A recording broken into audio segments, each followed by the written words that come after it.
Hey, welcome back. I've got a fun video for you today. Hopefully I don't have too many of these, but more than average, that's for sure. This is the SPK Lamia.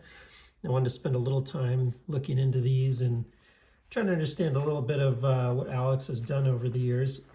On the far left, I have SPK Lamia number 144 on these early versions. He had a bit of a bigger pouch, did put a certificate of authenticity in there. And there were some differences that happened over the years that are worth noting. Now, I don't have, unfortunately, any very early ones, but there were some that were like this, where they were hand ground on the earlier versions. In fact, I think that was his de facto early on. Over time, he's done more of these machine ground versions where you see this step milling on the blade and so on. So we'll get into it a little bit and talk about some of these differences over the years. You can immediately see a few, but let's start here with this version 1. On these early versions, there was only one option, which was to get it with phosphor bronze washers like this one has. You'll immediately notice the biggest difference of this version here and the others is the milling pattern. So he calls this nature grip, and I can't remember what it represented, but some sort of naturally occurring design that happens in nature with, I don't know, some molecule or something along those lines. I can't remember what the story was exactly. On these early versions, there were a few differences in how the lock bar insert was done and how the milling was done inside the scales. So you can see these holes on the milling on the inside, on the back side. What you'll see on a more recent version like this one is that that's like a much bigger pocket, not a bunch of different little holes in there, but one big pocket that sort of runs end to end on the milling there. There is one hole over here, and then a pocket all along the backside. There's some other things he did. I didn't see it very well on this one, but maybe on this one, where you can see like the American flag is milled in there. He did a couple different patterns in terms of putting the logo and the American flag and made in USA, that kind of stuff. I don't know what he did on this one. I think it was American flag. Let's see if we can see it through there. So you can see like that one doesn't have a flag. It has something else written in there. Let's see if we can tell from this side. There you go. So that one says, I think it says proudly made in the USA. Yeah. And then over here, I think you have the logo. Okay. Pocket clips were generally the same throughout these different variants. You can see you use some different pivot hardware over time. So there's a lot of similarities, but there are also some differences. Different blade steels that he used. There are quite a few that I've heard of and seen, from anything from like S90V on early versions, LMAX on this guy. This one's crew wear. This one right here is a K390 hand grounds. This is a V3 version. I don't have any V2s here, but this one's very similar in a lot of ways to the V2. A little stiffer on the detent and the raw. This is, I think, the first of the V3 versions where he switched it to bearings by default. So this one has bearings. And then you can see this sort of micro milling pattern was a little deeper versus if you take a look at this one and this one, there's almost no micro milling pattern. It's like very light.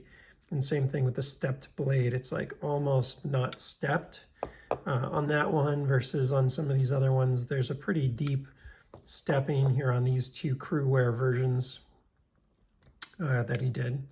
So you see a bit of the difference on the blade. This one's a hand ground one, as I mentioned. So you can see he does a full flat grind from top to bottom. He's not doing the partial grind that sort of lines up here with the middle of the thumb hole. Some other things on the V1s, he did a chamfer on the thumb hole. So if you find early V1s, you may not, but the one that I have at least has a chamfer on the thumb hole. And then you can see some micro milling around the edge here. As you get into some of the others, you'll see a few other differences. And he started throwing in phosphor bronze and ceramic washers to go with the bearings that would come natively in these V3s, like this one. I'm not sure if I can show it here or not because it's pretty hidden away, but there is also in this pocket, like on these V3s, there's a bear to kind of a little teddy bear to represent the bearings. He does like a little custom on the V4. He's doing, I think, a woman in there or something. So he does a little bit of a different milling on the inside for the different ones, different variants and so on. This one right here was a Halloween exclusive that he did. And then this one's the most recent V3, and it's the one that I've noticed has the lightest detent. It's the least susceptible to lock bar pressure. I have someone sending me another one of these so I can compare it and see if this is a one-off, an anomaly. He made about 110 like this, or this is something that we can expect consistently going forward, because this one is quite a bit more drop shut and easier to roll out and easier to manipulate than the other ones. It's more like an Oz Roosevelt in terms of the detent feel and the sounds and the drop shuttiness. So really like what he did there. This one's probably the smoothest of the bunch though. This early V1 on phosphor bronze with this nice, stone washed, everything's really high polished, so it's very smooth. The V2s were not very smooth. They were very hard to manipulate, hard to open up. One other thing I'll also note that may contribute to the smoothness is detent ball is different on this one as well. So you can see that detent ball versus this one. I feel a bit more friction on the ceramic detent ball.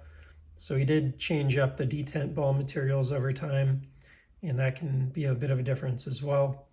You can see the lock bar insert is different here. It's a simpler design that made it easier for him to make these faster. So you've seen quite a lot of variation and updates over the time that he's been making these. It's not crazy. Most of them are still just SPK Lamias, right? But for instance, this one won't have, this is the V2 and V3 did not have a knocked down or a chamfered thumb hole. So this one I find quite a bit sharper to manipulate open, just like the V2s that I had in hand, which if you don't have quite a bit of callus there, it gets pretty uncomfortable.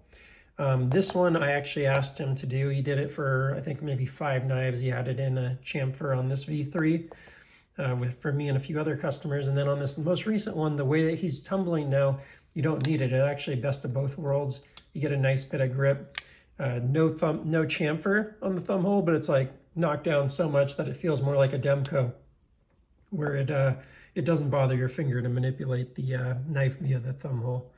None of them really bother me in terms of like a thumb flick, but when you're rolling it out and it kind of, scrapes along your finger like that, that's where I really notice it. Like if I go to this one, I don't really mind too much. I get a nice purchase on there. It's definitely not as comfortable, but it's not that bad. It's that motion right there that kind of bothers me a bit more personally. Won't be an issue for everyone, of course, depending on what your trade is and what you use your hands for. You may have tougher or less tough hands and not care as much. So yeah, those are some of the differences I've noticed over time. My hope is that on this new V4 that he's coming out with, which is going to have a bit more contour on the handles and a few other changes that he's making, that they'll be more similar to this one in terms of the overall feel. But we'll have to wait and see what comes out here on this V4. I'm going to try and get my hands on it on the next drop when he does it, and just continue to see what I see on these and collect them and find out whether things continue to evolve. Just so you know, on V2 and V3, he did not do these certificate of authenticity. That was only on the V1 version, so don't expect that there. And then there is some light bit of variability in terms of the sticker. So like the V1 sticker was a little bigger that he was throwing in. There's some little stuff here, and then as I mentioned, on these V3s, you'll get an extra set of hardware. He does charge an extra $10 or something like that for that, but it's not a big deal. So yeah, I don't know if that was as organized as I wanted it to be. I was hoping to be a bit more precise on this video, but hopefully hit some of the points that you can look at to really differentiate the V1, V2, V3 variants. Obviously the hardware, he doesn't do as much of this, I can't remember the name of that company, tie connector style hardware. You're going to get more of this dome hardware, it looks like, pretty consistently going forward. But that's about it.